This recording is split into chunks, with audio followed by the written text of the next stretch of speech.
Welcome everyone to The Explainer. Today, we're tackling a totally critical concept, one that literally separates a rock-solid data architecture from those absolute 2 a.m. data engineering nightmares.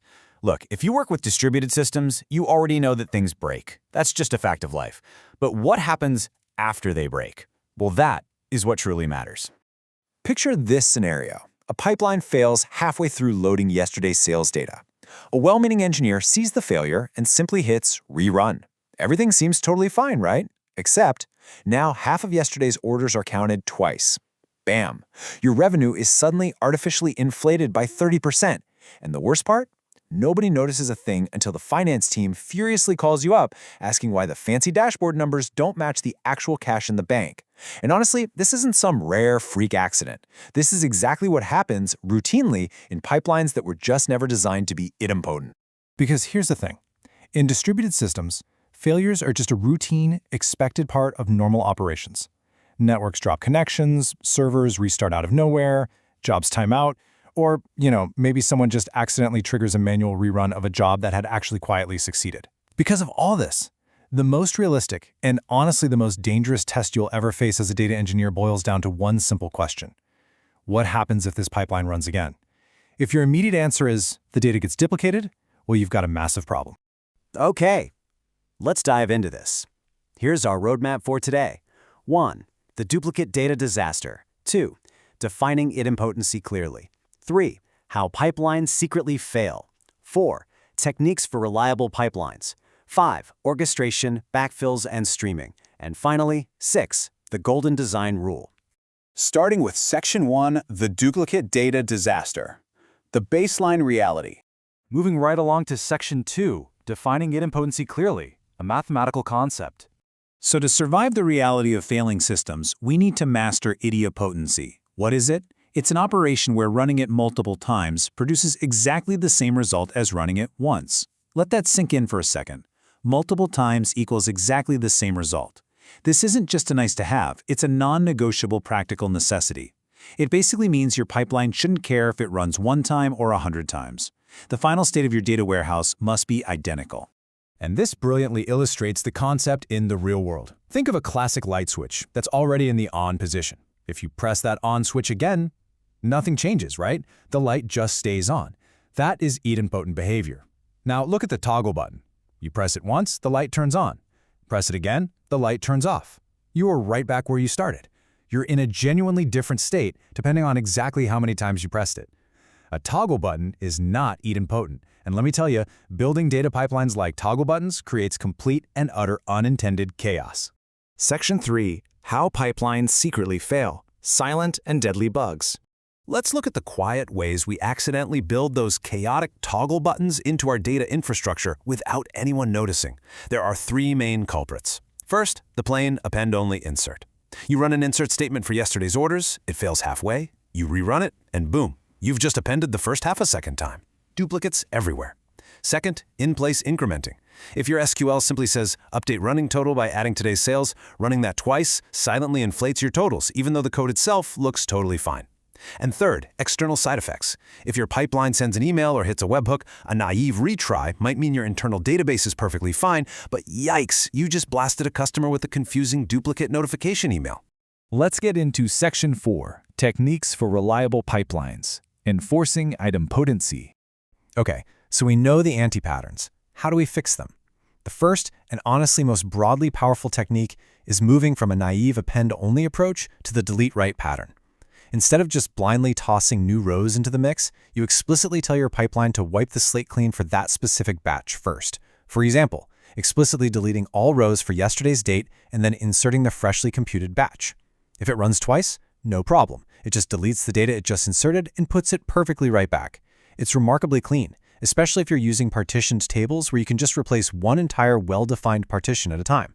The second technique fixes the blind insert problem by using upserts with stable, unique keys. If every row has a reliable identifier like, say, an order ID, you don't just insert, you check. Does this ID already exist? If yes, just update it in place. If no, insert it fresh. Run this exact same logic multiple times and you consistently arrive at the exact same final state. Most modern data warehouses actually support this natively through merge statements, and if you use dbt incremental models, well, they rely heavily on this exact pattern under the hood. Now, the third technique is all about how you define your data batches. The naive approach relies on ambiguous timing, like just grab whatever rows arrived since I last ran. That is incredibly dangerous because it depends entirely on exactly when the job physically executes.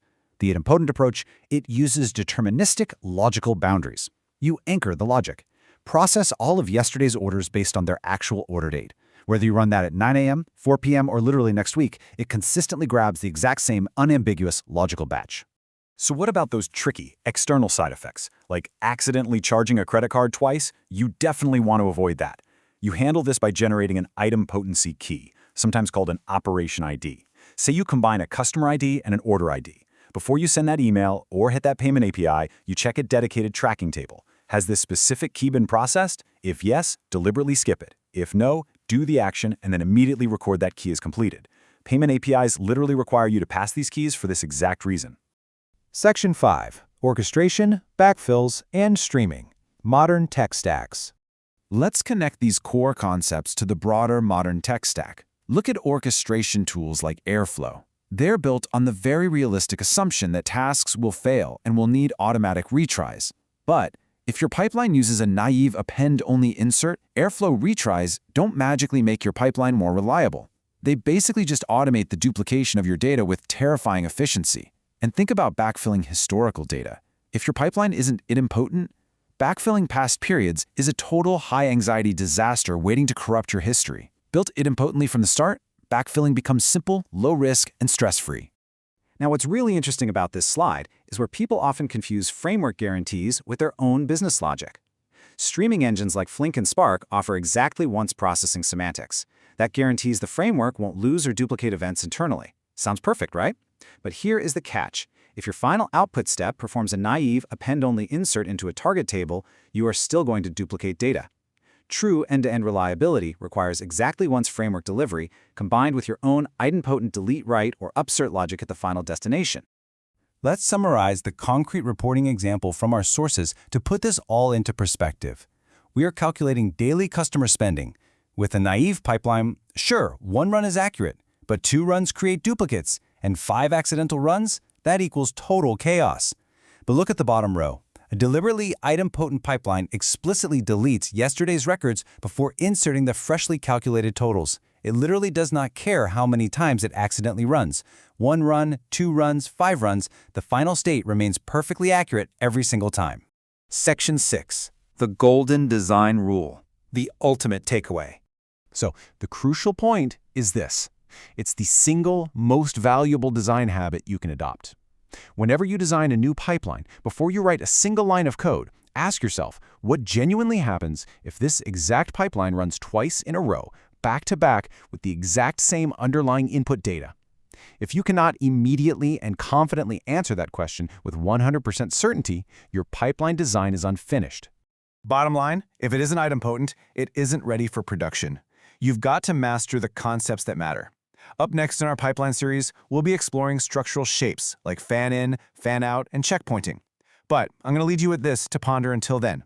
If you checked your most critical production pipeline right now and just hit rerun 5 times in a row, what state would your company's data really be in?